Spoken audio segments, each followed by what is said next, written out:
At a certain point in your life, the networking conferences and the big business like guru workshops, they're actually very beneficial. They're actually very good because it can put you in quick contact with pretty much everybody in your industry very fast, especially the young and up and coming people and the guys that are very fleshed out. So the guys that are very fleshed out are typically going to be speakers there. They're going to be like administrators or even part of the conference in some way. And then you're going to find a lot of the guys that are in the new stage of the business, trying to grow, trying to learn, whether it's real estate, whether it's insurance, whether it's sales, whether it's cybersecurity, whatever it is, whatever cult and group and thing that you're a part of, jump into those networking conferences within your first year. But at a certain point, you're going to realize that those are not necessarily the best use of time. They are going to cost a lot of money. They're going to more so take you away from the work that you're doing, and the return you're going to get is not going to be that crazy. So I want to talk about this very specifically.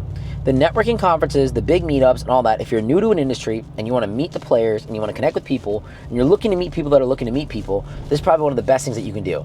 Get a GA level ticket.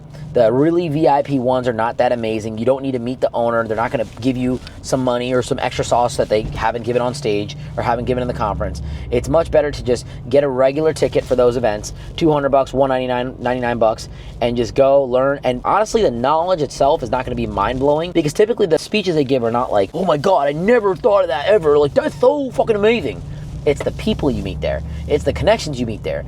It's after the meeting, hey, what's up, bro? You want to grab some lunch? You want to grab some dinner? What are you doing today? It's that camaraderie that you build with other people in the industry, and they know you now, and they're familiar with you, and they're not going to fuck you over, or better yet, they're going to make friendships with you, and you can grow a business together. And I think that what you're going to find out is in business, people like to work with people that they like. I like to work with people that are fun, enjoyable, and not a pain in the dick for me to work with. One of the main reasons I got my boy Sean over here is because Sean don't really bother me. Sean does not say weird stuff. Sean is not weird around women. Sean is not, annoying. But a lot of other video guys that I meet, a lot of other people that I meet in the same industry are quite annoying. They're just weird. They bother too much. They do too much. And, for me, I'm a talkative guy. Unfortunately, it's a lot about me. It's about what I want to do, just how I conduct the business, because I'm an asset to the business. You have to find people that are fun to work with, enjoyable to work with, and that's a big thing in business. So if you're enjoyable, if you're cool, if you network with them and you make a good impression, there's a lot of potential there. But once you get in the groove of your business, the best thing that you possibly could do is really just focus on your business.